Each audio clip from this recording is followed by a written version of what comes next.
So here's another call of yours, Jim Lampley, November 5th, 1994, when Michael Moore got hit all night long by George Foreman, who finally made it, as you would say, happen. Michael Moore is down. Goes Moore on a right hand. An unbelievably close-in right hand shot. 5, 6, 7, 8, 9, 10. It happened. It happened. Which is So let me tell you where it happened came from. Yes, please. Sure. I got goosebumps too. Joe Cortez is counting. And as Joe Cortez gets to 4, 5, 6, it's abundantly clear that Moore is not going to get up. Foreman was the expert commentator on our HBO boxing telecast at that time. Mm-hmm. So in the weeks and months leading up to the fight, I'd had a few occasions here and there to talk to George, who was not always forthcoming and conversational, about the upcoming fight with Moore. And I asked him more than once, George, what's the plan?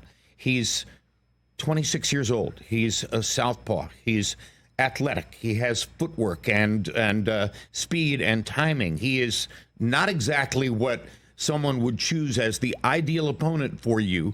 How are you going to beat Michael Moore? And at least 3 or 4 times, maybe more, multiple times, George would give me his calm, leave me alone look and say, Jim, you watch. There will come a moment late in the fight when he'll come and stand in front of me and let me knock him out. Always the same words. He will come and stand in front of me and let me knock him out. So as Cortez is counting 5, 6, 7, I'm sitting there thinking, how did he know this? How could he have foreseen? How could he have been so certain that this impossible event was going to take place? I don't know if I'll ever know exactly what was, because George was not always the world's most voluntary conversational person. And as Cortez is counting to 10, once again, I got to come up with something, right? Yeah. This is one of the biggest moments in the history of the sport. It happened. It happened. Couldn't think of anything else to say.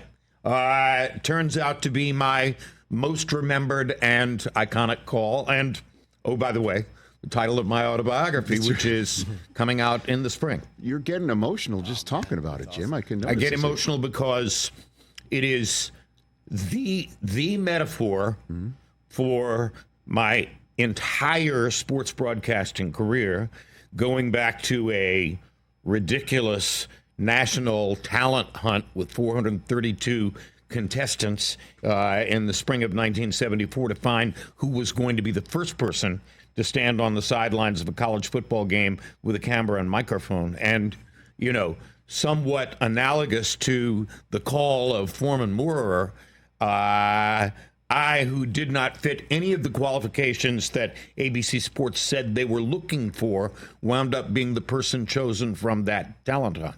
I couldn't possibly be the person chosen for the, quote, college-age reporter job. I wasn't college age. I was already 25 years old. It was supposed to be somebody who had never had any broadcasting experience, never had a microphone on. I had done a lot of that stuff. I had done broadcasting on campus at UNC and for University of North Carolina football and basketball radio network. I violated all the rules of the college-age reporter talent hunt. And eventually, I got a call from Dick Ebersol in New York on August 8, 1974, and said, we need you in Knoxville, Tennessee on September 7. And I got off the phone thinking, how in the world did this happen?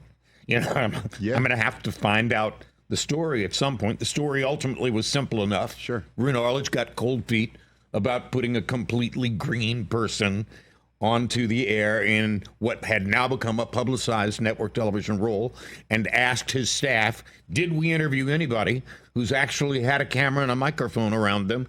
Yeah, we did. We interviewed one guy. He was kind of abrasive. We blew him out of the process. That was back in Birmingham in springtime. And Arledge said, let me see him. So I wound up going to do an audition tape for that. Wow. It happened indeed. It happened, and and that's how I chose those words while Joe Cortez was completing the count. Just, thinking about, it was really me talking to George. He had said that to me, repeatedly, and kind of with disdain, like, why wouldn't you believe me? Just recognize he's going to come and stand in front of me and let me knock him out. Look at the video sometime. It's bizarre. We did today in advance of this, and I honestly thought, like, he's standing in front of him, right, in round 10, and he'd been taking the same beating with the same punch all night long. Why is he standing and now there? Here he is, finally asking for decisive trouble once and for all, and he gets it. It's only you can say, and Jim by the Lampley. way, Yes.